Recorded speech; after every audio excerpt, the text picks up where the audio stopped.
은혜 받으실 말씀은 욥기 16장 10절에서 13절입니다. 무리들은 나를 향하여 입을 벌리며 나를 천대하여 뺨을 치며 함께 모여 나를 대적하는구나. 하나님이 나를 경건치 않은 자에게 붙이시며 악인의 손에 던지셨구나.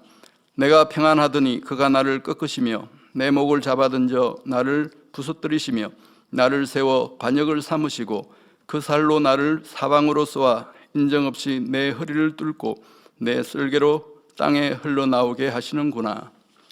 샬롬 성가대 찬양과 니시 오케스트라의 연주가 있겠습니다.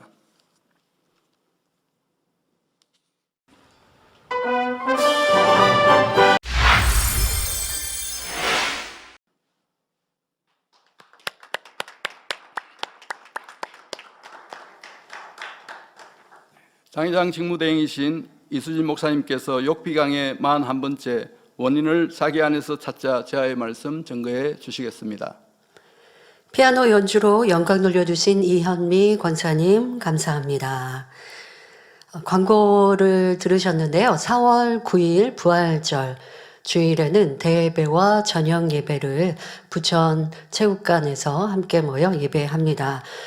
주일 저녁 예배 시 부활절 공연을 드립니다. 보통 우리가 부활절 공연은 금요철야에 했었는데요. 이번에는 한 자리에 모이는 시간이 주일이어서 주일 저녁 예배 시 2부 공연을 하고요. 1부 때는 예배를 드립니다. 그러다 보니까 저녁 예배 때 있었던 성찬식을 대예배 때 하게 되었습니다. 그래서 여러분들이 또 해외에서 온라인으로 함께 우리 예배하시는 곳은 그렇게 미리 준비해 주시면 되겠습니다. 그래서 4월 9일 부활절 주일 대예배 시 예배 1부 예배를 드리고 2부에 성찬식을 거행하고요. 또 오후 예배, 저녁 예배에는 1부 예배를 드리고 2부에는 부활절 공연을 갖도록 하겠습니다. 지난 금요철야에는 3월 은사 집회를 진행했습니다. 아버지 하나님께서 그거 놀라운 권능으로 갖가지 질병들을 치료해 주시고 응답해 주시고 또 성령의 불을 뜨겁게도 시원한 바람으로도 역사해 주셔서 우리가 영육간에 치료받고 응답받는 축복의 시간으로 함께 해 주셨는데요. 먼저 감사와 영광의 박수를 아버지 하나님께 올려드립니다. 제가 설교신지 아니면 한자 은사 집회신지 모르겠는데 그런 말씀을 드렸습니다. 세상이 판단하고 또 오해하고 시시비비 한다고 하나님의 권능을 우리가 말하지 않을 수도 없고 또 예를 들어서 단물에 대해서도 단물 공급을 끊었던 이유도 우리가 정비하기 위해서도 그랬지만 회방하였기 때문에 단물 공급을 또 할 수 없고 단물터를 여러분들이 방문케 코로나 상황도 있었지만 할 수 없었는데요. 우리는 이제 모든 것 다 재정비하고 또 재개해서 성도님들이 단물터 무한만민교회를 방문하고 은혜 가운데 함께하고 계십니다. 자, 그렇게 이제 말씀을 드리면서 이런 것들을 회방하면 우리가 그것을 두려워하면서 공급하지 않고 방문하지 않게 해야 됩니까? 라는 질문을 여러분들에게 드리면서 그렇게 두려워하고 하나님의 영광을 돌리지 않으면 하나님의 역사가 나타날 수 없다는 말씀을 드렸는데요. 제가 저녁 예배 오늘 들어오면서 보고를 받았습니다. 안 그래도 이 무한단물에 대해서 회방을 하려고 하는 이런 상황들이 있었노라고. 그래서 저는 몰랐거든요. 그랬는데 이제 그런 말씀을 드렸는데요. 우리 성도님들 다시 한번 여쭙고 싶습니다. 그러면 세상에서는요, 이렇게 우리가 권능의 선수건으로 팔 벌려 기도해서 전 세계 이제 믿음으로 기도받는 이들이 치료받는다고 하면 믿어집니까? 그걸 만약에 이상하게 판단하고 부풀리고 빼고 하면 이상하게 이단이다. 아니면 잘못되었다 한다든가. 제가 하나님의 권능으로 나타내고 하나님께 영광을 돌리고 우리 성도님들이 평안하고 치료받았습니다라고 간증하면 그게 저를 신격화하는 겁니까? 저를 높여가는 겁니까? 당회장님의 무수한 기도와 금식으로 그런 권능을 끌어내려서 그 권능의 기도를 해주시고 그래서 여러분들이 권능의 손수건으로 자가치료도 하시고 세계 곳곳에서는 지금도 손수건으로 집회할 때 치료받고 응답받고 문제 해결받고 있는데 세상이 이것을 이해하지 못하고 오해하고 판단하고 이상하게 말하려면 빼고 넣고 하잖아요. 그렇게 빼고 넣어서 우리 여러분들에게 치료받았다고 간증하는 분들에게 정말 치료받았어요? 이렇게 묻고 그거 가지고 언론이 냅니까? 그렇게 안 하잖아요. 자, 그러면 우리가 그런 거 두려워하면 은사 집회도 하지 말고 여러분들 그냥 각자 하나님께 기도해서 치료받고 응답받고 축복받으세요. 많은 교회들이 그냥 말씀 전하고 서로 은혜 나누고 친교하고 자 그렇게 합니다. 하나님의 권능의 역사 마음껏 나타나야 돼요. 모든 교회가 그래야 돼요. 왜? 우리는 치료하는 여호와 하나님을 믿으니까. 그리고 그 하나님이 치료해 주시면 마음껏 간증해서 영광 돌려야죠. 그런데 그런 역사가 없으면 말할 수 없잖아요. 우리에게 나타내시는 권능과 하나님의 역사, 단물을 통해 여러분들이 하나님을 만나고 치료받고 응답받고 체험한 역사. 단물 여러분 돈 주고 사신 적 있어요? 단물 돈 주고 공급하나요? 교회에서는 공급하지 않습니다. 여러분들이 자유롭게 활용하시는 거예요. 자, 여러분들 돈 주고 사는 것도 없으니 손해볼 일도 없고 그건 믿음이 아니면 하나님의 역사를 믿고 믿지 않고의 각자의 몫이에요. 아무리 은사 집회를 해도 어떤 분은 내가 은사 집회 참여했는데 믿음으로 참여했는데 치료 못 받은 일은 없어요. 근데 참여는 했어요. 간절히 준비하고 기도하고 회개하지 않았기 때문에 이번 달은 치료 못 받았어요. 그런데 너나 나나 그것이 치료받았다고 간증해요. 그러니 다음 2달 뒤에 있을 은사 집회는 나도 치료받으리라 하면서 준비하고 다음 있는 작정 단열 철회에는 빠지지 않고 나를 돌아보며 회개하고 또 금식하며 준비했더니 그 다음에 있는 은사 집회 치료받았어요. 자, 이렇게 해서 여러분들이 믿음을 가지고 기도받고 하나님 앞에 올바른 신앙생활 할 때 문제가 해결받고 치료받습니다. 더더욱 각자 여러분들이 하나님을 만나 체험하면 너무 좋으나 내가 부족한 일들을 하나님의 사람을 통하여 주의 종을 통하여 기도받고 치료받고 응답받아 영광 돌리고 간증합니다. 그런데 이것을 이상하게 매도합니다. 그럼 우리는 쉬쉬하고 감춰야 되나요? 아니면 하지 말아야 되나요? 우리 성도님들께 묻고 싶어요. 저도 은사 집회 안 하고 여러분들이 뭐 환자 되시는 분들 문제 본인들이 치료받고 응답받고 싶은데 안 돼요. 오늘도 어떤 우리 집사님이 오셨어요. 근데 미리 기도받고자 접수를 하셨던 거죠. 사업터의 문제로. 그래서 사업이 그러니까 가게가 잘 되니까 집주인이 월세를 많이 올려달라고 하는 거예요. 근데 톡도 없이 올려달라고 하니까 있을 수가 없잖아요. 그래서 이제 나와야 되는데 가게를 이제 옮기려고 하는데 그 권리금도 받아야 되고 새로 들어오시는 분이 있으면 권리금도 받고 해서 이게 자연스럽게 시간을 가지고 해야 되잖아요. 그런데 당장 나가라고 더 돈을 올려줄 것 같지 않으면 이제 뭐 계약 만료가 될 때니까 하겠습니다만은 나가라고 하고 그러면 권리금도 못 받고 또 이 가게도 원상복구 다 해야 돼요. 그러면 손해가 크잖아요. 그러니까 그 날이 얼마 안 남아서 기도를 요청하러 미리 잡아 놓으셨어요. 그런데 웬일입니까? 어제 은사 집회가 끝나고 토요일 날 가게가 계약이 된 거예요. 그래서 그 가게 원상복구도 안 해도 되고 권리금도 받게 되고 너무 형통하게 되었노라고 오늘 오셔서 도리어 감사의 인사를 하시더라고요. 그럼 세상에서 뭐라고 할까요? 뭐 그냥 우연히 그렇게 될 건데 우연히 그렇게 될 일인데 기도받으려고 했다가 뭐 그렇게 세상은 이런 식으로 막 그렇게 말하잖아요. 그럼 여러분 그렇게 그냥 뭐 우연을 바라든가 아니면 기적을 바라면서 세상을 살아가면 하나님의 역사가 임하지 않죠.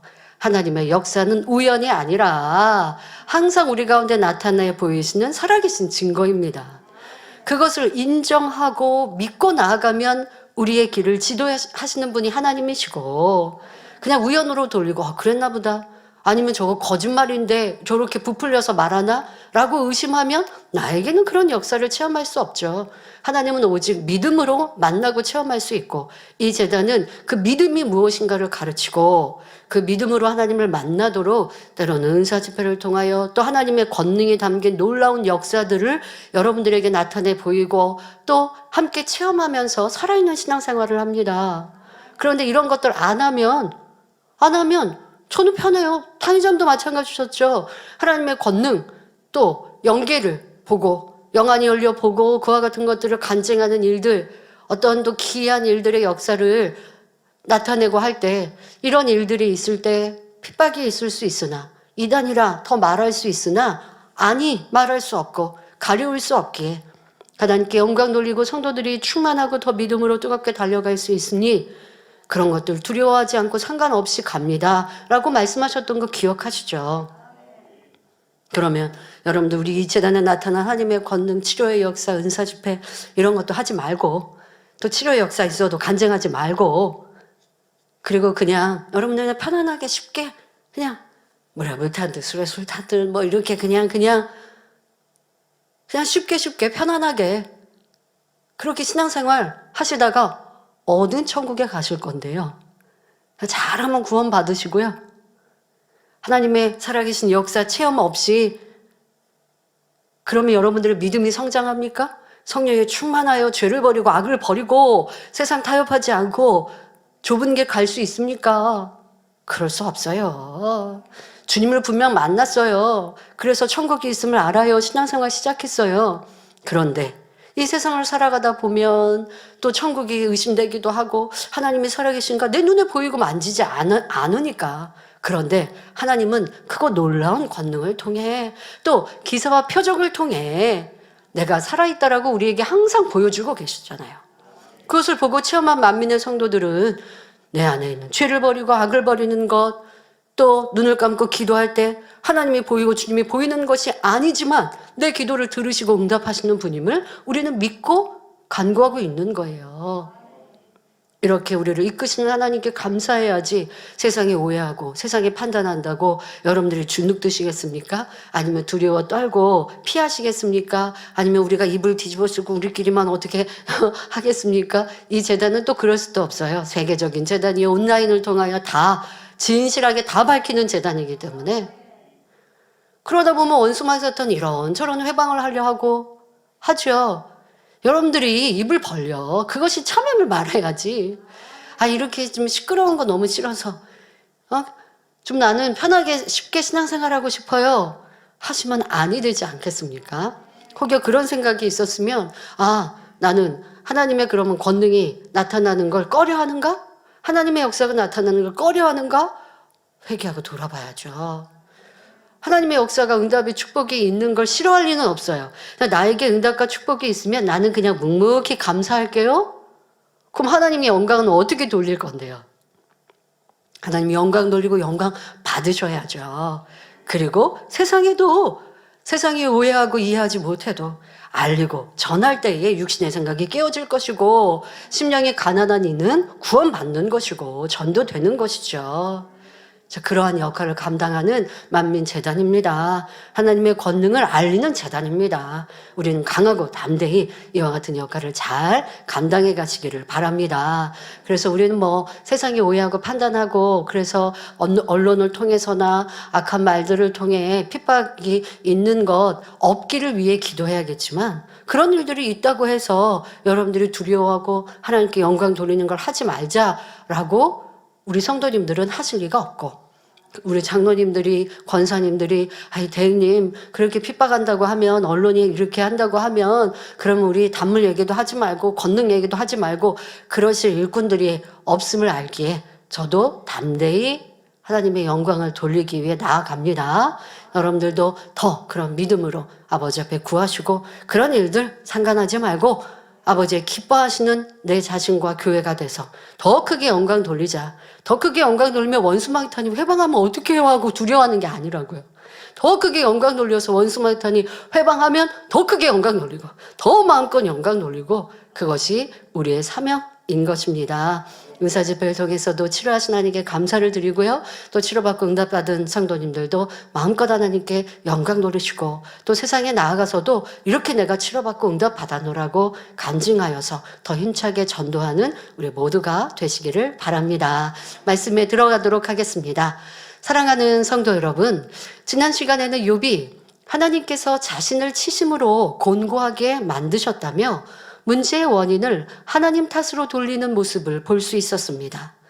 심지어 하나님께서 욥을 괴롭게 만들기 위해 이를 갈며 뾰족한 눈으로 바라보고 있다는 말까지 했지요. 뿐만 아니라 친구들이 도리를 벗어나 패객게 된 것도 하나님께서 그렇게 만드신 거라고 원망하는 모습을 볼 수 있었습니다. 이처럼 문제의 원인을 환경 탓, 상대 탓으로만 돌리는 사람들이 많습니다. 사업이 실패하면 경제 탓, 농사가 잘 안 되면 하늘 탓, 시험에서 떨어지면 부모나 환경 탓을 하는 등 매사에 핑계와 구실을 찾습니다. 그러나 어떤 어려움이나 문제가 생길 때 먼저 자기 자신을 겸허히 돌아보아야 합니다.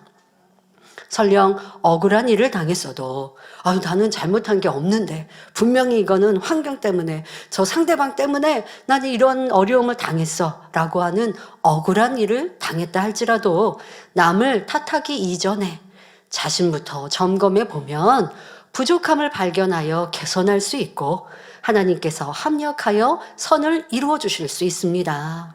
오늘도 말씀을 통해 자신을 발견하며 하나님께서 원하시는 뜻을 깨닫고 변화되는 시간이 되시길 바랍니다. 본문을 보면 욥이 모든 탓을 하나님과 친구들에게 돌리며 원망하는 모습이 계속됩니다. 욥기 16장 10절에 무리들은 나를 향하여 입을 벌리며 나를 천대하여 뺨을 치며 함께 모여 나를 대적하는구나 말합니다. 여기서 무리들이란 욥의 친구들을 말하지요. 친구들이 욥 자신을 향하여 입을 벌린다는 것은 좋은 의미가 아닌 부정적인 표현입니다. 지금까지 들었던 친구들의 말이 욥에게 위로가 되는 것이 아니라 오히려 번뇌케 하고 상심하게 만들었기 때문에 이런 표현을 하고 있습니다. 또 친구들이 자기를 천대했다 표현한 것도 자신을 공격하고 상처를 주는 엄청난 말들을 했기 때문입니다. 예를 들어 15장만 보아도 엘리바스는 욥에게 내가 간사한 자의 혀를 택하였구나. 너는 악을 짓기를 물 마심같이 하는 가증하고 부패한 사람이다.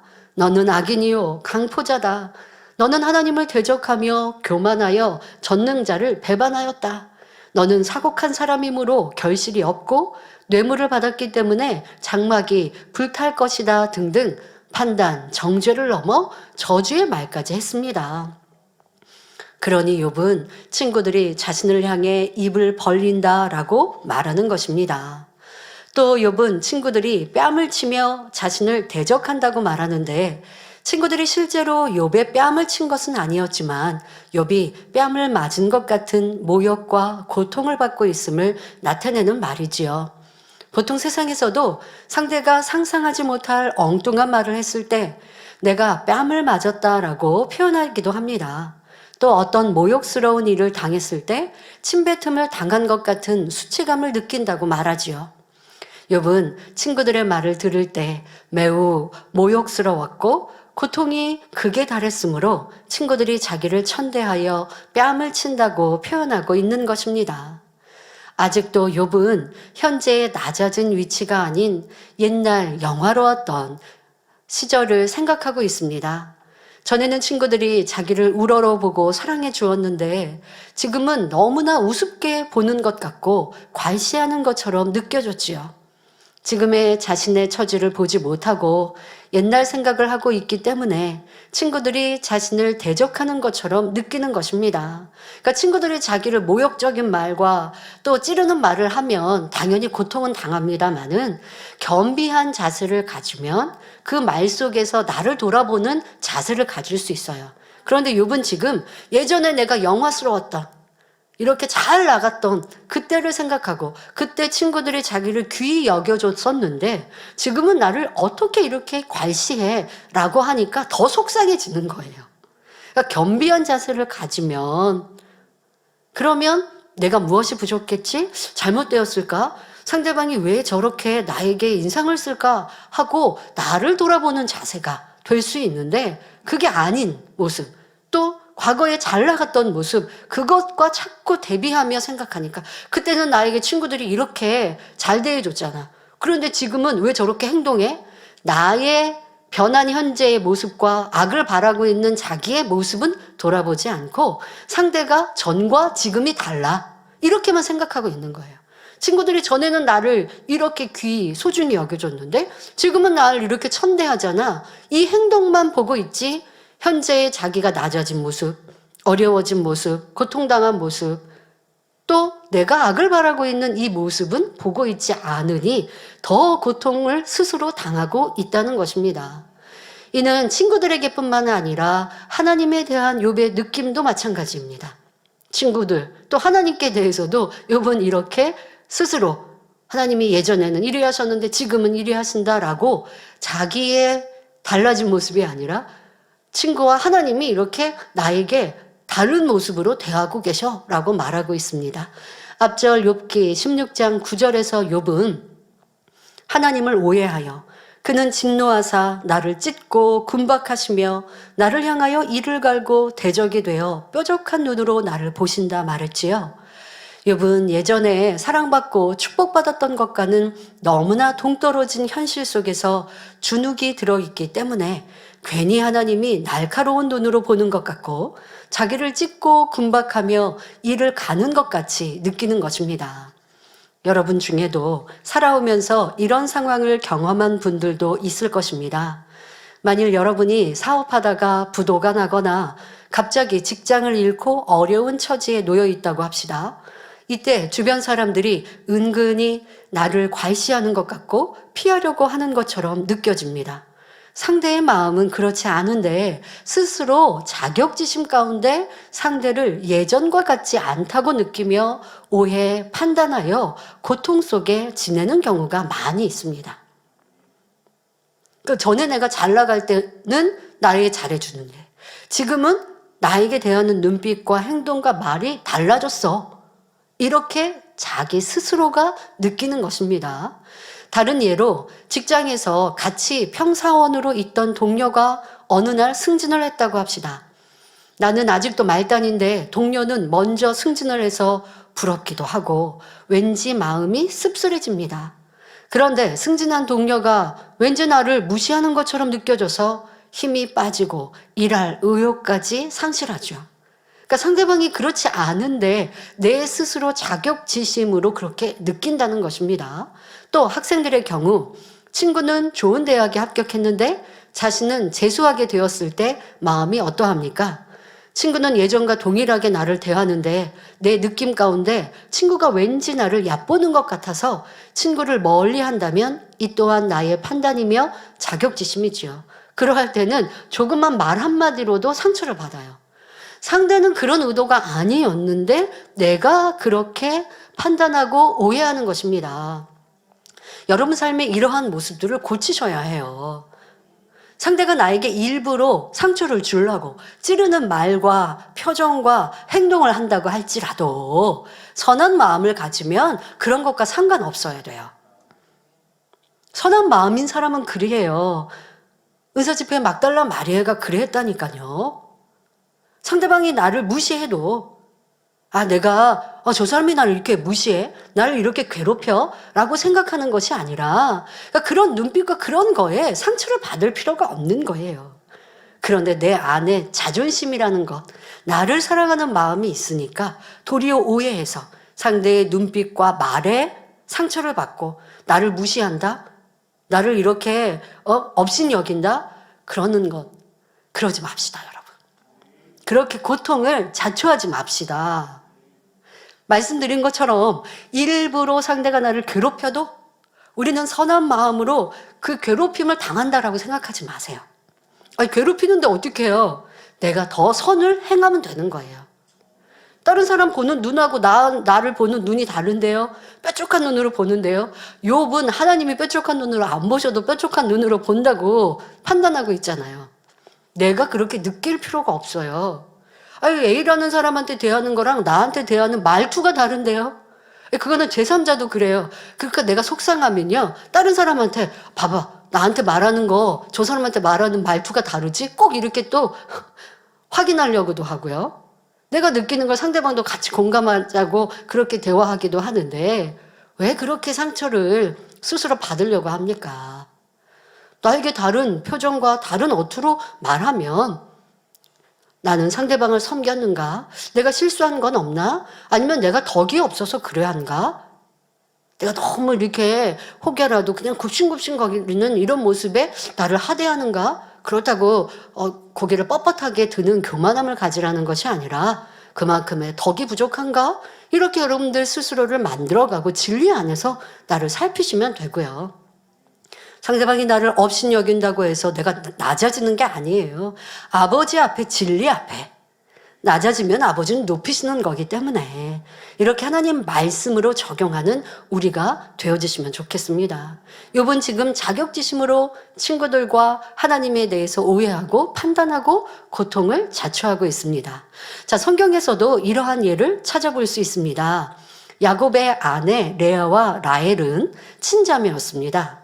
그런데 남편의 사랑을 독차지하고 있던 라헬이 늘 우월감에 차 있었지요. 언니 레아는 남편이 야곱이 덜 사랑하고 지금 자기는 많이 사랑해주고 있어요. 그러니까 항상 교만한 모습이었습니다. 자, 그런데 이것이 이제 달라진 상황이 됩니다. 바로 언니 레아가 아들 넷을 낳으면서부터 상황이 반전되었지요. 혹여 야곱의 사랑이 레아에게, 언니에게 쏠릴까봐 불안해진 라헬은 시기, 질투를 넘어 투기하는 수준에 이르렀습니다. 심지어 남편 야곱에게 나로 자식을 낳게 하라. 그렇지 아니하면 내가 죽겠노라 라고 말하였지요. 사실 야곱은 라헬이 아이를 낳지 못했어도 그녀에 대한 사랑은 변함없었습니다. 그럼에도 라헬은 자격지심으로 인해 언니 레아에게 멸시당한다 생각했습니다. 불안한 생각에 꼬리를 물자 남편의 사랑도 예전 같지 않다는 생각이 들었지요. 그래서 아이를 낳지 못하는 것이 남편 잘못이 아님을 알면서도 악한 말로 야곱을 몰아세운 것입니다. 자격지심으로 인해 스스로 고통을 당하고 남편과 또 가족, 주변 사람들을 심히 힘들게 한 것입니다. 이처럼 부부간이나 친구간에 또 이웃간에도 내 느낌 속에서 판단하며 오해하는 경우가 얼마나 많습니까? 이는 신앙생활 안에서도 마찬가지입니다. 다른 일꾼이 인정받고 칭찬받으니 힘들고 지칩니다. 자신과 비교하며 저 사람은 물질도 있고 학식도 있으니 인정받는데 나는 그렇지 못하다 하며 스스로 힘을 잃습니다. 더 나아가 칭찬받은 상대가 나를 무시하는 것 같이 느끼며 불편해합니다. 또 어떤 경우 새로운 일꾼이 열심을 내니 주변에서 칭찬을 하며 힘을 줍니다. 주회장님도 새롭게 이제 일꾼이 성장하니 그를 칭찬해 주시죠. 자, 그런데 이를 함께 기뻐하지 않고 나만 소외되는 것 같이 느끼며 힘을 잃습니다. 아니, 교구장님이 전에는 나를 이렇게 가까이 두시고 칭찬하시고 무슨 일이 있으면 나와 상의하시고 나에게 맡기시더니 지금은 그렇지 않고 저 사람에게 맡기시네. 나에 대한 사랑이, 나에 대한 신뢰가 사라졌다. 스스로 자기가 자격지심으로 충만함을 잃습니다. 모두 내 악에서 나오는 육신의 생각이지요. 자, 이렇게 욥도 비참해진 현실로 인해 자신의 악으로 인해 하나님을 오해하니 문제를 해결할 길을 찾지 못하고 있습니다. 우리도 신앙 안에서 문제의 원인을 잘못 찾아 문제 해결받지 못하는 경우가 많습니다. 판단 정죄, 수근거림으로 시험거리를 만들고 그로 인해 주변 사람들이 불편해하고 나를 좀 꺼려합니다. 그런데 정작 자기 자신은 잘못을 깨닫지 못하고 내가 애매히 욕을 받으니 선으로 잘 참아야지 이렇게 생각한다면 아무리 기도하고 충성한다 해도 문제 해결을 받을 수 없지요. 내가 화평을 깨트리고 있으면서 나에게선 이유를 찾지 않고 상대방에서 상대방이 나를 이렇게 시기 질투하나 봐 라고 있다면 어찌 화평함을 이루겠습니까? 나를 찾아야 되는, 나는 온전하다 하고 있으면 문제 해결을 할 수 없는 것입니다. 또 자기가 진리 안에 살지 못하여 문제가 생겼는데도 하나님이 나에게 큰 축복을 주시려고 연단하시는 것이다 라고 착각하며 원인을 하나님 탓으로 돌리는 경우가 있습니다. 이렇게 하나님 탓, 다른 사람 탓으로 돌리면 성령님의 음성을 들을 수 없기에 문제를 해결할 방법을 찾을 수 없습니다. 성경에선 분명히 답을 주십니다. 야고보서 1장 13절에 사람이 시험을 받을 때에 내가 하나님께 시험을 받는다 하지 말지니 하나님은 악에게 시험을 받지도 아니하시고 친히 아무도 시험하지 아니하시느니라 말씀하셨습니다. 그러니 여러분들이 받는 시험을 하나님이 나에게 이렇게 시험하셨어 라는 표현은 하지 않는 것이 좋습니다. 자, 그런데 성경에는 예외 상황이 있습니다. 바로 아브라함에게 이삭을 번제로 드리라 하신 경우처럼 축복을, 더 큰 축복을 주시기 위해 하나님께서 친히 시험하시는 경우도 있습니다. 아브라함에게 시험 주실 때는 하나님이 시험하셨다라고 기록하고 있지요. 이렇게 의인들에게 시험이 오거나 연단이 올 때는 어떠한 잘못이 있어서가 아니라 더 큰 축복을 주시기 위한 하나님의 계획과 섭리이지요. 자, 하나님 말씀 안에 살았는데도 시험이 왔다면, 이런 말씀들을 기억하여서 기뻐하고 감사하면 하나님께서 반드시 합력하여 선을 이루시고 더 큰 축복으로 갚아주십니다. 그러나 본인의 잘못으로 인해 겪는 환난을 하나님께서 주신 축복의 연단인 양 오해하는 일은 없어야 하겠습니다. 그러니 여러분들이 나는 의인입니다. 나는 하나님 말씀 그대로 100% 살아갑니다. 라고 말할 수 없잖아요. 그러니 내가 당한 시험과 어려움을 하나님이 주셨다 말하지 마시고 나의 잘못은 무엇일까, 원인이 무엇인가를 찾는 이런 겸비한 자세를 갖는 것이 지혜롭습니다. 그렇게 찾아 기도하고 금식해 나아가면 그 안에서, 그리고 또 답은 항상 감사하고 기뻐해야죠. 내 잘못으로 인하여 온 시험이라 할지라도 기쁨과 감사가 떠나지 않고, 내 잘못으로 일하는 것이 아닌 하나님의 계획 속에 있다면 더더욱 기뻐하고 감사해야 축복이 임하는 것이고, 자, 그렇게 해서 여러분들의 어떠한 시험도, 어떠한 연단과 문제도 정확히 답을 쓸 수 있는 지혜로운 성도님들이 되시기를 바랍니다. 이어지는 본문 욥기 16장 11절에 욥은 하나님이 나를 경건치 않은 자에게 붙이시며 악인의 손에 던지셨구나 말합니다. 친구들을 경건치 않은 사람이며 악인이라고 표현하고 있지요. 욥과 친구들은 서로를 악인이라고 판단, 정죄하고 있습니다. 욥은 하나님께서 자신을 경건치도 않고 악한 친구들에게 붙여 괴롭게 하신다고 말하고 있는데, 이 또한 문제의 원인을 하나님께로 돌리는 모습입니다. 하나님께서는 욥을 경건치 않은 자에게 붙이신 일도 없고 악인의 손에 던진 적도 없습니다. 하나님께서 언제 욥의 친구들에게 너희는 욥에게 가서 변론하여라, 욥을 공박하여 화나게 해라 라고 시키신 적이 있습니까? 하나님께서 사단의 송사를 허락하신 것은 욥의 소유물과 악창뿐입니다. 이렇게 사단의 송사를 허락하신 뒤로는 하나님께서 손을 떼시고 지켜보고만 계시는 상황이지요. 하나님께서 욥을 괴롭게 하신 것이 아니라 연단을 통해 욥에 감추어진 악이 드러나게 되었고, 결국은 이것을 계기로 악을 벗고 하나님을 만날 수 있게 될 것이니 욥을 연단하신 것입니다. 욥은 선진들을 통해 하나님에 대해 듣기만 했지 하나님을 만난 적이 없었습니다. 그러나 연단을 통해 하나님을 만난다면 이제는 머리로 들어서 하는 지식적인 믿음이 아니라 마음에서 믿어지는 영적인 믿음을 갖게 되는 것입니다.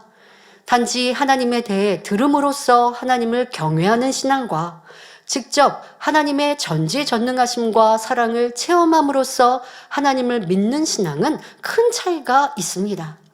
사랑하는 성도 여러분, 이 제단은 하나님을 직접 만날 수 있도록 권능으로 보이고 계십니다. 직접 만난다 하여서 하나님께서 우리 눈앞에 이렇게 나타나신다는 것은 아니죠. 그렇게 나타나실 수는 없어요. 그렇게 공의에 어긋나게 하지 않으세요. 그러나 권능을 통하여, 기사와 표적을 통하여 하나님을 본 듯 만진 듯 역사해 주고 계시지요. 그러니 당의자님께서는 더 큰 권능으로 인생들이 권능을 보아도 한 번, 두 번, 세 번, 10번 보아도 볼 때는 기뻐하였다가 또 자기의 삶을 돌아가면 하나님을 잊어버리고 당장의 내 유익과 세상의 쾌락에 안주해버리려고 하는 우리 인생들, 신앙인들, 만민의 성도들, 이 모습을 보시고 안타깝게 여기시며 더 큰 권능을 직접 하나님께서 이 땅에 내려와 발걸음을 옮기시는 것 같은 크고 놀라운 기사, 표적, 희한하고 귀한 일들을 보일 때 변개하는 인생의 마음을 붙들고 천국을 향해 갈 수 있게 할 수 있다. 좁은 길, 협착한 길, 새 예루살렘에 가는 길, 이 세상은 너무나 재미있고 즐거운 것이 많으나 그런 것들을 끊어내고 이 좁은 길을 선택해 가는 것, 그렇게 하려면 하나님을 항상 만나고 체험해야 하니 그런 권능의 역사를 나타내 보여야 하는데, 그와 같이 고백하시고 그와 같이 아버지 앞에 매어 달리시며 그러기에 지금도 이 권능의 역사가 나타나고 있는 것입니다. 여러분, 지금도 당의자임의 환자 기도, 사소한 기도를 통해 치료받는 무수한 간증들이 있지 않습니까? 은사 집회만이 아니에요. 저 또한 이 은사 집회를 이룰 때 목자님의 금식과 기도로 끌어내리신 권능, 이 권능을 아버지가 주셨기에 나타내 보이는 역사입니다.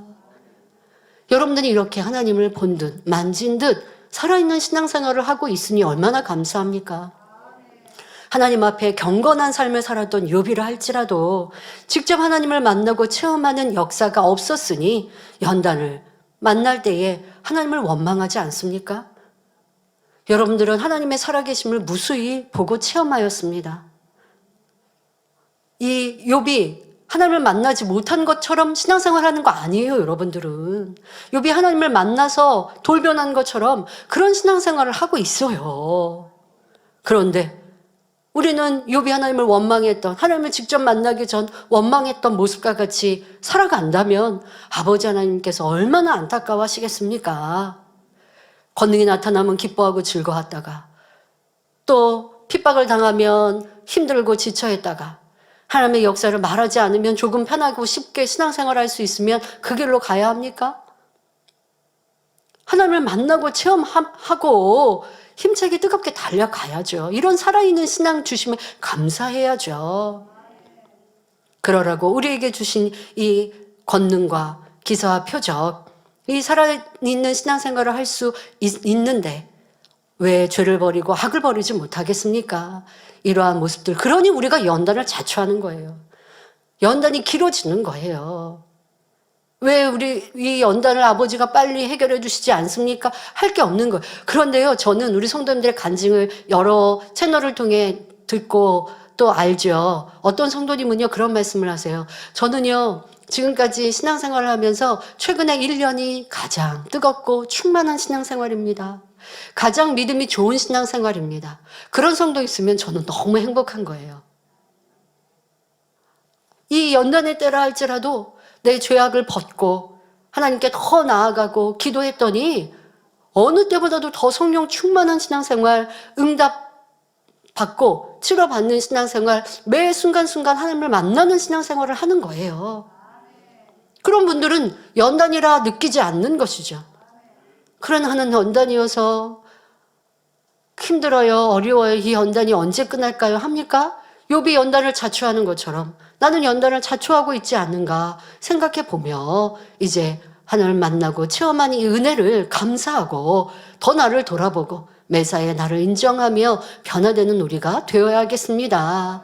욥이 만일 지금 같은 이러한 시험을 겪지 않았다면 예전에 살아갔던 대로 육적인 복은 받았을 것입니다. 아버지 하나님의 축복 많이 받고 있었던 욥이었는데 하나님께서는 시험을 허락하셨어요.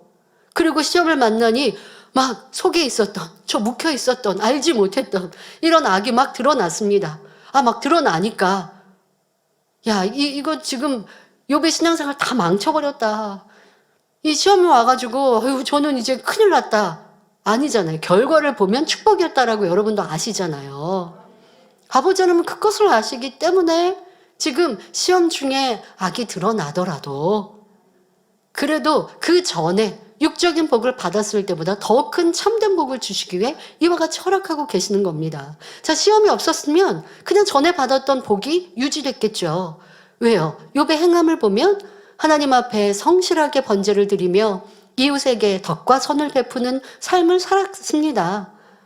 그러나 하나님을 만나지 못했고 참 진리를 알지 못한 상황, 하나님을 밝히 알고 죄를 발견하여 싸워 버리지는 못하였습니다.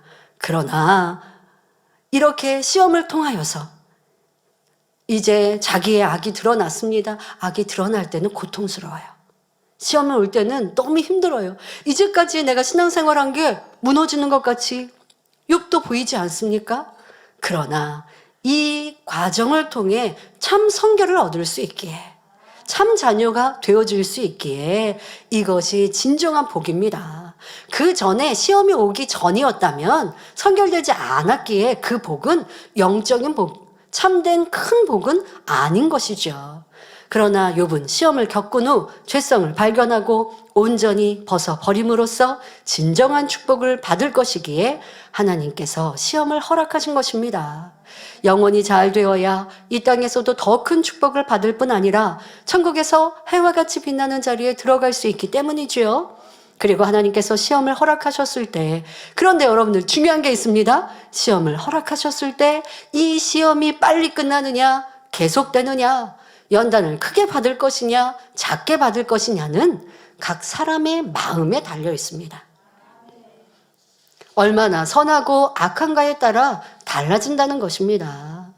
하나님은 사랑하는 자녀들에게 연단을 통해, 시험을 통해 참 믿음 갖게 하시고 영적인 복을 주시기 위해서, 이끌어 가시기 위해서 연단을 주시는데, 그런데 하나님은 나 미워하고 싫어하셔서 욥 버리기 위해서 연단하신 거 아니라고요? 자, 그러니까 나에게 오는 연단도 축복이에요. 자, 그런데 문제는 그 연단의 길고 짧음이, 그 연단의 크고 작음은 바로 각자 나에게 달려 있다는 것입니다.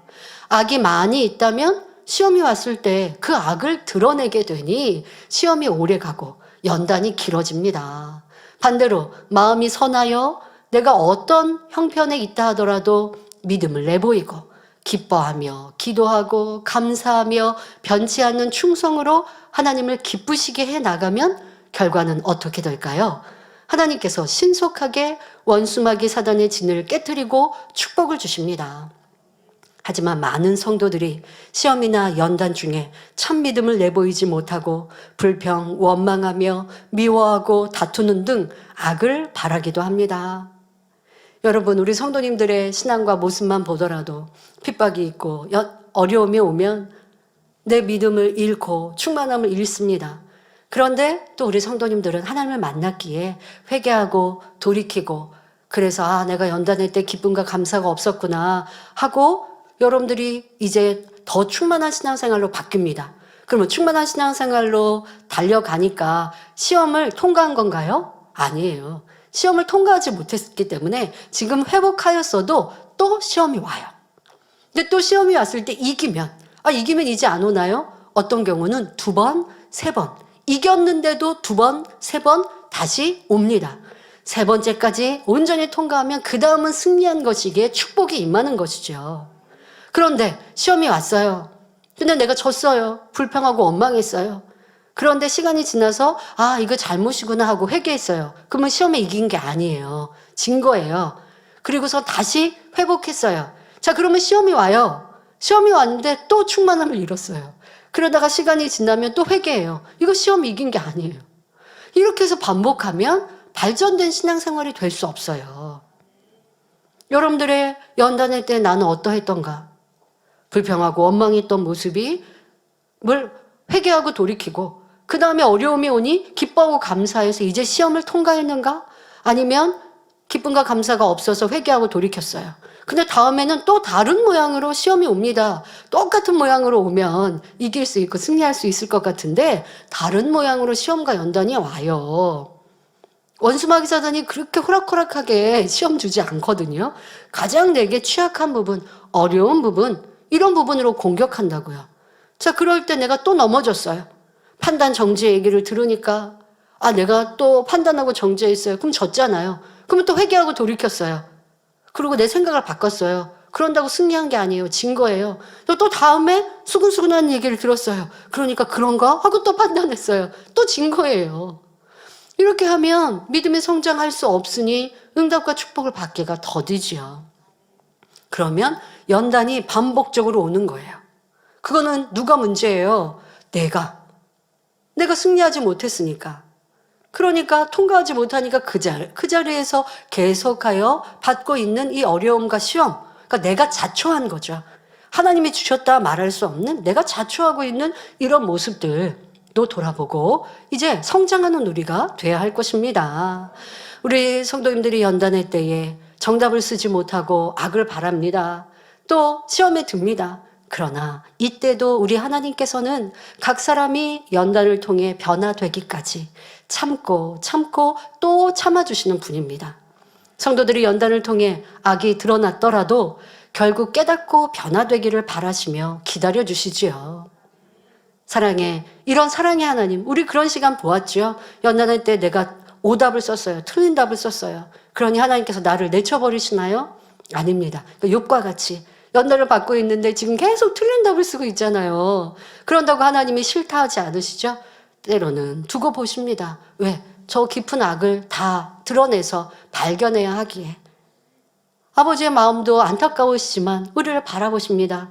그러다가 가장 좋은 때에 우리에게 역사해 주시고 나를 발견하여 회개케 하시고 또 온전히 돌이켜 성결되게 하시는 은혜를 욥을 통해 볼 수 있듯이 우리도 우리의 신앙생활 속에 때로는 연단을 만나고 시험을 만나 또 내가 시험에 지고 넘어졌다 할지라도 아버지 하나님은 사랑의 눈으로 우리를 바라보고 계십니다.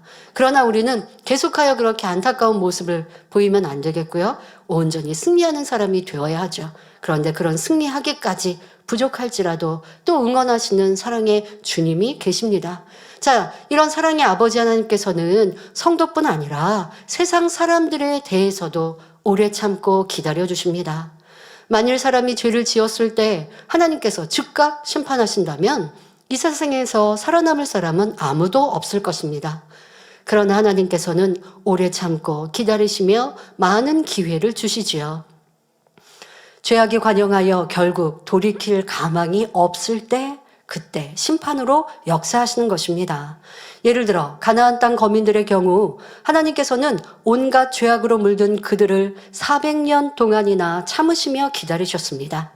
하나님께서는 이스라엘 민족이 애굽에 들어가 종살이하다가 4대 만에 가나안 땅으로 돌아올 것을 말씀하시며 이는 아모리 족속의 죄악이 아직 관영치 아니함이니라 말씀하셨습니다. 여기서 4대, 약 400년이라는 기간은 가나안 땅에 살고 있던 족속들에게는 죄악에서 돌이켜 회개할 수 있는 기회의 시간이었습니다. 이렇게 참으셨음에도 불구하고 그들은 악에서 돌이키지 않았고 마침내는 죄악이 가득 차서 더 이상 돌이킬 가망성이 없으니 하나님께서는 그들을 멸하실 수밖에 없었습니다. 이처럼 하나님께서는 공의 가운데 역사하시는 분입니다. 성도들이 예수 그리스도를 영접하고 말씀대로 살아간다고 하지만 때로는 부족하여 넘어질 때도 있고 시험 들 때도 있습니다. 이러한 우리의 모습을 보고 하나님께서 너는 죄 있다 라고 바로 심판하신다면 과연 구원받을 사람이 몇 명이나 되겠습니까? 그러나 사랑의 하나님께서는 모든 사람이 회개하고 돌이켜 진리 가운데 살아가기를 오래 참으시며 기다리십니다. 우리를 향하여 그런 사랑의 눈으로 오래 참고 기다리셨습니다. 지금도 우리에게 그 연단의 때에 그러니까 여러분들이 연단이 있기 전에 성령의 충만함과 충성을 빨리 회복하셔야 나에게는 연단이 끝나고 아버지의 그 섭리하심을 깨달을 수 있는 것이고 영적인 믿음이 오는 거예요. 그렇지 않고 우리는 말하죠. 연단이 끝나면 회복할게요. 아닙니다. 우리에게 너무나 많은 하나님의 권능과 살아계심을 보여주셨기에 그리고 우리는 믿음이 있었던 사람이기에 그런데 연단과 시험의 때 믿음을 잃었습니까? 악을 바라였습니까? 연단이 끝나면 다시 회복할게요는 그거는 나에게는 아무런 축복이 임할 수 없어요. 그리고 연단은 내 믿음의 성장과는 상관이 없는 거예요. 도리어 시험과 연단과 어려움 중에 내게서 이유를 찾아서 회복하고 그리고 시험이 끝나야 그게 진짜 내 축복이 되거든요. 그래서 우리를 기다리고 계시는 아버지의 계획과 섭리도 깨달으시기를 바랍니다. 베드로후서 3장 9절에 주의 약속은 어떤 이에 더디다고 생각하는 것 같이 더딘 것이 아니라 오직 너희를 대하여 오래 참으사 아무도 멸망치 않고 다 회개하기에 이르기를 원하시느니라 말씀한 대로 죄에서 돌이킬 수 있도록 오래 참고 기다려 주십니다. 이때 성령님께서도 자꾸 마음을 두드리시며 진리로 이끄시니 혹 말씀대로 살지 못할 때는 공고함이 찾아오고 힘들어지는 것입니다. 그래도 순종하지 않으면 여러 가지 시험환란이 오는 것이고 이러한 연단을 통해서 더 정금같이 나오게 해 주시는 것이지요. 따라서 연단을 주시는 것도 하나님의 사랑인 것입니다. 이러한 하나님의 마음을 알아서 범사의 진리로 분별하며 문제의 원인을 상대에게, 환경에 찾지 말고 돌리지 말고 자기에게서 찾아서 하나님 앞에 온전한 모습으로 나와야 합니다. 대개 시험과 환난이 닥쳤을 때 그 사람의 믿음이 드러납니다. 시험 때문에 낙심하고 근심 걱정으로 기쁨을 잃고 기도를 쉰다면 그만큼 믿음이 적음을 나타냅니다.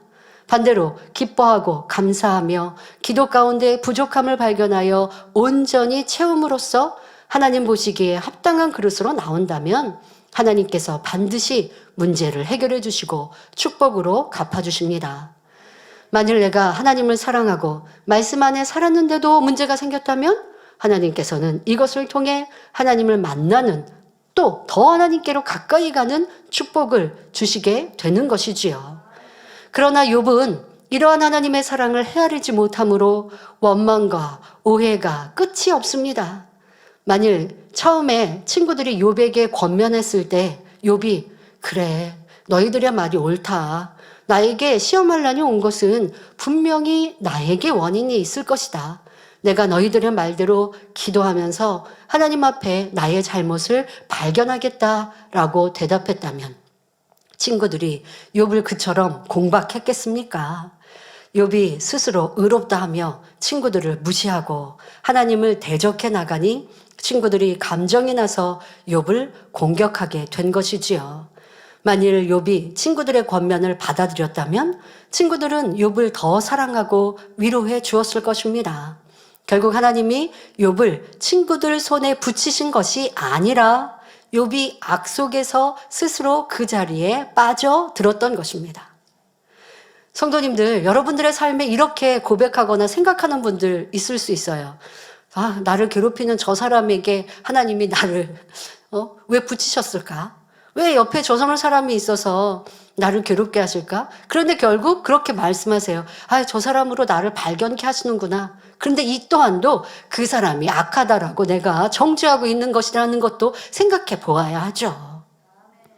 아유, 저 사람 때문에 내가 악이 드러나. 이렇게 말하지 마시고, 드러날 게 드러난 것이고, 내 안에 있었던 것을 내가 보게 된 것이고, 그래서 당의자면 그런 말씀하셨다고요. 그 사람에게 고마워하고 그 사람에게 선물 사주라고. 이러한 선한 마음이 될 때에 내 안에 어떠한 것, 환경, 저 사람 탓할 필요 없이 변화가 온전히 이루어지는 것이죠. 그럴 때 시험과 연단과 어려움이 금방금방 해결되는 거예요. 그런데 나는 잘못 없고 저 사람 때문에 이 사람 때문에 또 나에게 악한 사람을 붙이셔서 나를 이렇게 괴롭게 하시니 무슨 연고입니까? 발견했다고 하지만 그렇군요. 제 안에 악을 저 사람을 통해 발견케 하셨네요. 저 사람이 나를 찌르니까 제가 발견되었네요. 왜 그 사람은 나에게 송거대 역할을 한다라고 또 정죄하고 있습니까? 그럴 것이 아니라 내가 이렇게 자격지심으로 상처를 받고 내가 누군가의 말에 같이 싸우고 다투는 내가 악한 사람이다라고 정확히 나에게서 원인을 찾는 사람, 이런 사람이 신속히 변화되는 사람이 되지요. 자, 욥은 분명 친구들에게서 찾고 친구들을 탓하고 있습니다. 그리고 그 친구들을 붙이신 하나님을 탓했습니다. 자, 그런데 이것은 욥만이 아니었지요. 욥의 친구들도 마찬가지였습니다. 욥의 말에 감정을 담아서 친구들도 같이 욥에게 대항하니 욥이 점점 마음 문을 닫게 되었지요. 결국 욥과 친구들은 서로의 악함 속에 서로가 빠져 들어간 것입니다. 여러분, 늪이라고 하죠. 이런 정글 같은 데 보면 그렇게 진흙 같은 것들로 늪이 형성되어 있습니다. 그런데 그런 늪에 빠지면 헤어나오기가 어렵죠. 그래서 여러분 영화 같은 데 보면 그런 장면들을 보셨을 것입니다. 사람이 빠져들었는데 옆에 있는 사람이 도와주려고 하다가 같이 끌려 들어가는 이러한 늪처럼 악이라는 게 그래요. 그리고 남의 탓을 하는 것이 이런 늪과 같아요. 자기 악에 계속 빠져드는 거예요. 자기 정당화, 자기 합리화, 이건 늪과 같아서 문제의 원인을 나에게서 찾지 못하고 상대에게서 찾으니 계속 시험과 환난과 어려움 중에 빠져들어가고 해결될 수 없다라는 것을 알아야 할 것입니다. 만일 욥이 자신을 발견하고 돌이키려 했다면 하나님께서 은혜를 주셔서 빨리 깨우치고 돌이킬 수 있었을 것입니다. 그러한 능력을 주셨을 것입니다. 욥의 온몸이 악창으로 엉망이 되었다 해도 하나님은 순간에 치료해 주시고 축복으로 역사해 주셨을 것입니다. 그런데 욥은 그렇지 않죠. 계속 불평, 원망을 하니 그 악창의 고통은 점점점 길어지고 이 연단은 길어질 수밖에 없었던 것입니다. 따라서 어떤 문제가 있을 때 우리는 원인을 상대에게서 돌리지 말고 자신에게서 찾을 수 있어야 합니다. 하나님의 말씀으로 자신을 돌아보며 중심에서 회개하고 돌이킬 때 하나님께서는 반드시 만나주시고 축복해 주십니다. 그러나 욥은 아직 분별하지 못하는 상황이므로 계속하여 하나님을 자신의 느낌대로 평가하며 문제를 하나님 탓으로 돌리고 있습니다. 이어지는 말씀은 다음 시간에 계속하여 전해드리도록 하겠습니다. 여러분들은 말씀을 들으면서 내게서 원인을 찾으셨습니까? 아니면 여전히 내 배우자에게서, 자녀에게서, 환경에게서, 아니면 주어진 이런 연단의 때의 시간에서 원인을 찾고 불평하고 원망하고 계셨습니까? 그것은 말씀드린 대로 시험의 늪에 빠져서 헤어나오지 못하는 결과라는 것을 알아야 할 것입니다. 결론을 말씀드립니다. 사랑하는 성도 여러분, 오늘 말씀에서 명심해야 할 분야는 바로 문제의 원인을 남의 탓으로 돌리지 말고 나 자신에게서 찾아야 한다는 것입니다. 설령 문제의 원인이 남에게 있는 경우라 해도 그 해결의 열쇠는 내가 하나님의 말씀대로 순종하는 데 있습니다. 대부분의 사람들은 좋은 일에는 감사하지만 힘들고 어려운 일을 만나면 감사하지 못합니다. 그런데 데살로니가전서 5장 18절에 범사에 감사하라. 이는 그리스도 예수 안에서 너희를 향하신 하나님의 뜻이니라 말씀합니다. 범사에 감사한다는 것은 모든 일에 어떤 환경에서도 감사하는 것을 말합니다. 성도님들, 이 말씀을 우리 교회에 대입할까요? 하나님의 권능이 나타나면 기뻐하고 즐거워하고 자랑하고 전도합니다. 충만합니다. 그러다가 그러한 하나님의 권능이 나타나니 원수마다 사단은 핍박합니다. 어려움을 가져다 줍니다. 그러니 힘들고 지치고 괴롭습니다. 교회가 나는 이렇게 혼란하니까 힘들어요. 충만함을 잃어요. 여러분, 이 말씀에 그대로 대입하면 지금 나는 어떠해야 하는가를 답을 얻을 수 있죠.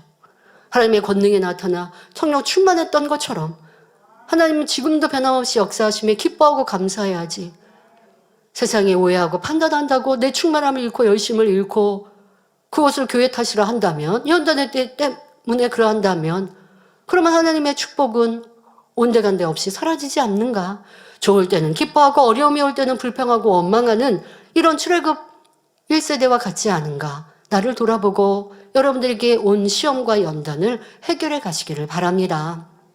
성도 여러분 중에도 사방이 고난의 벽으로 둘러싸인 것 같은 연단의 때를 보내고 있는 분이 계신지요? 이럴 때 믿음의 선진들의 행함을 떠올려 보시기 바랍니다. 사도행전 16장을 보면 바울과 실라가 빌립보에서 복음을 전할 때 당한 일에 대한 기록이 나옵니다. 그곳에는 귀신 들려 점을 침으로 주인에게 큰 이익을 주는 한 여종이 있었지요. 그런데 그 여종이 여러 날 동안 바울과 실라를 쫓아다니며 괴롭히니 결국은 사도 바울이 그 여종에게서 귀신을 내어쫓게 됩니다. 그런데 주인은 여종에게서 귀신이 나감으로 자기의 이익이 끊어진 것에 보복하고자 바울과 실라를 잡아 관원들에게 고소합니다. 이렇게 악한 이들은 하나님의 권능이 나타나더라도 회방하는 거예요. 이러한 진리를 성경에서 답을 얻으면 좋죠. 자, 결국 매를 맞고 깊은 옥에 갇힌 바울과 실라는 하나님을 원망하기는커녕 오히려 기뻐하며 찬미했습니다. 그러자 하나님께서는 큰 지진이 나서 감옥문이 열리게 하시고 그들에게서 착고가 풀어지게 하셨지요. 이렇게 놀랍게 역사하시는 하나님께서 오늘날 우리 가운데 무엇인들 못하시겠습니까? 빌립보서 4장 6절에 아무것도 염려하지 말고 오직 모든 일에 기도와 간구로 너희 구할 것을 감사함으로 하나님께 아뢰라 말씀합니다. 우리가 염려하고 근심할 것은요, 하나님의 역사가 나타나지 않을 때예요. 하나님의 권능이 나타나지 않을 때, 하나님의 치료가 나타나지 않으면 그것은 우리가 걱정하고 근심할 일이죠. 그러나 하나님의 살아계신 역사가 나타나면 그 한 가지만으로도 우리는 기뻐하고 즐거워하고 감사하며 무엇도 승리하고 이길 수 있는 것 아닙니까? 그러한 참 믿음을 가져야 합니다. 큰 물고기 뱃속에 빠진 요나도 감사하며 기도했고, 사자의 밥이 될 줄 알면서도 사자굴에 들어간 다니엘도 감사하며 기도했습니다. 신실한 하나님의 사람들은 이처럼 참 삶 자체가 감사로 물들여져 있던 것입니다. 사도 바울은 복음을 전할 때 여러 번 매를 맞고 옥에 갇히기도 하는 등 많은 고난을 받았습니다. 그러나 힘을 잃은 것이 아니라 고린도후서 4장 8절 9절에 사방으로 우겨쌈을 당하여도 쌓이지 아니하며 답답한 일을 당하여도 낙심하지 아니하며 핍박을 받아도 버림바 되지 아니하며 거꾸로 들임을 당하여도 망하지 아니한다고 고백했습니다. 이처럼 우리도 아버지 하나님을 중심에서 사랑함으로 말씀 안에 거할 때 날마다 승리의 삶을 살 수가 있습니다. 설령 벼랑 끝에 내몰린 절망적인 상황이라도 하나님을 믿음으로 감사의 기도를 올려보십시오. 그 믿음의 행함을 하나님께서 기뻐하시고 모든 일에 합력하여 선을 이루어 주실 것입니다. 욥은 진리를 밝히 알지 못하고 하나님을 만난 체험도 없기 때문에 연단 중에 원망과 탄식의 말을 하고 있으며 문제의 원인을 하나님 탓, 남의 탓으로만 돌리고 있습니다. 그러나 저와 여러분은 진리를 들어 잘 알고 있으며 하나님의 은혜를 체험한 분들이 많습니다. 그러므로 문제가 있을 때 그 원인을 자신에게서 찾아 신속히 하나님의 은혜를 회복하며 어떠한 상황에서도 오직 믿음의 고백, 감사의 고백으로 하나님의 역사를 끌어내리시기를 주님의 이름으로 축원합니다. 말씀 참고하시면서 함께 기도하겠습니다. 좋으신 아버지 하나님, 오늘도 욥이 모든 문제의 원인을 하나님 탓, 친구 탓, 환경, 내게 주어진 어려움 탓으로 돌리는 것을 볼 수 있습니다. 하지만 자신의 악 때문에 연단이 길어졌고 친구들과 변론하며 스스로 자격지심으로 고통을 더 당하고 있는데 그 문제의 원인을 알지 못하고 있습니다. 우리 모두도 이 말씀을 통해 나를 발견하게 하시고 배우자, 자녀, 부모, 직장, 일터, 친구, 신앙생활 안에서 힘들고 어렵고 괴로운 이유를 무엇에서 찾았는가? 바로 나 자신에게서 찾아서 그 시험 환란을 넉넉히 이기고 승리하며 응답, 은혜, 축복으로 바꿀 수 있는 복된 성도님들 되게 하여 주옵소서. 감사드리며 우리 주 예수 그리스도의 이름으로 기도하옵나이다. 아멘. 영상을 통하여 당회장님의 환자를 위한 기도를 받겠습니다. 아픈 분들은 아픈 곳이나 연약한 곳에 손을 얹고 기도받으시고 아프지 않으신 분들은 가슴에 손을 얹고 마음의 소원을 위해 믿음으로 기도받으시기 바랍니다. 할렐루야. 전능하신 사랑의 아버지 하나님, 이 시간 기도받는 모든 성도님들 위해 안수하여 주옵소서. GCN과 인터넷과 화상을 통해 기도받는 지교회와 지성전 그리고 전세계 하나님의 자녀들 위에도 시공간을 초월하여 역사하여 주시기를 원합니다. 믿어지는 믿음을 주시고 부정적인 생각과 의심의 세력을 물리쳐 주옵시며 모든 시험 환란도 물리쳐 주옵소서. 머리부터 발끝까지 오장육부 뼈 마디마디 온몸의 신경 조직 세포 등 아픈 곳마다 성령의 불로 태우시고 근본의 빛으로 역사하여 주옵소서. 예수 그리스도의 이름으로 명하노니 원수마귀 사단 모든 질병 균 연약함아 물러가라. 빛이 여임하라. 모든 불치 난치병도 성령의 불로 태워 깨끗하게 역사하여 주옵소서. 말라리아를 비롯한 모든 풍토병도 물리쳐 주옵소서. 감기, 기침, 열, 몸살, 독감 등 각종 유행성 질병도 다 물러가라. 어떠한 유행성 질병 균도 틈타지 않게 지켜 주옵소서. 위암, 폐암, 간암, 유방암, 자궁암, 대장암, 피부암 등 각종 암과 에이즈, 백혈병, 뇌졸중, 고혈압, 저혈압, 심장병, 폐병, 위장병, 당뇨, 부인병, 피부병, 갑상선 질환과 모든 염증도 깨끗 하여 주옵소서. 소아마비, 중풍, 관절염, 디스크도 온전케 하여 주옵소서. 요통, 두통, 신경통을 비롯한 모든 통증은 사라질지어다. 간질, 자폐증, 우울증, 조울증, 노이로제 등 모든 정신질환도 물러가라. 모든 마비된 것도 풀어지고 일어나 걷고 뛸지어다. 눈도 잘 보이게 하옵시고 귀도 잘 들리게 하여 주옵소서. 소경은 눈을 뜨고 기머거리는 들으며 벙어리는 말할지어다. 각종 사고, 후유증도 깨끗게 하시고 부러진 뼈도 붙여 주옵소서. 화상 입은 것도 온전케 하옵소서. 화기야 물러가라. 열도 물러가라. 아버지, 흉터도 나지 않게 역사해 주시기를 원합니다. 마약을 비롯하여 각종 약물과 독극물 중독도 깨끗함을 입을지어다. 죽은 신경과 세포가 살아나며 죽은 자도 살아나게 하여 주옵소서. 잉태의 축복도 주시기를 원합니다. 잉태 축복을 받으라. 예수 그리스도의 이름으로 명하느니 원수마귀 사단아, 하늘 공중 곳에 잡은 악의 영들아 물러가라. 그의 사자들도 물러갈지니라. 이 땅의 악한 영, 더러운 영, 거짓되고 간사한 영, 이간질하고 미혹하는 모든 어둠들은 물러가라. 모든 흉악의 결박을 풀고 어둠아 물러가라. 빛이여 임하라. 아버지 하나님, 부르짖어 기도할 수 있는 능력을 주시고 죄를 버리고 성결될 수 있는 능력을 주옵소서. 영혼이 잘됨같이 범사에 잘되게 하시고 가정의 복음화도 이루어 주시기를 원합니다. 한 주간도 모든 사고와 재앙으로부터 지켜주시고 불통이 없는 형통한 삶을 살 수 있도록 축복해 주옵소서. 성령의 불담으로 천군 천사와 주님의 불꽃 같은 눈동자로 모든 하나님의 자녀들과 가정, 일터, 사업터를 지켜주시기를 원합니다. 학생들에게 지와 명철을 더하시고 공부도 할 수 있는 뜨거운 마음과 열정도 더하여 주옵소서. 마음과 생각을 세상에 빼앗기지 않도록 지키시고 하나님을 뜨겁게 사랑하는 학생들로 축복하여 주옵소서. 하나님의 자녀들이 먹으나 마시나 입으나 무엇을 하든지 하나님 앞에 영광 돌리는 삶이 되게 축복하여 주시기를 원합니다. 나는 하나님을 만났노라, 체험했노라, 응답 받았노라, 축복 받았노라, 간증하는 입술이 되게 역사하여 주옵소서. 아버지 하나님 감사합니다. 홀로 영광 받으옵소서. 우리 주 예수 그리스도의 이름으로 기도하옵나이다. 아멘. 만민 찬양. 涙の中おらる主、愛の主、それは命与える救い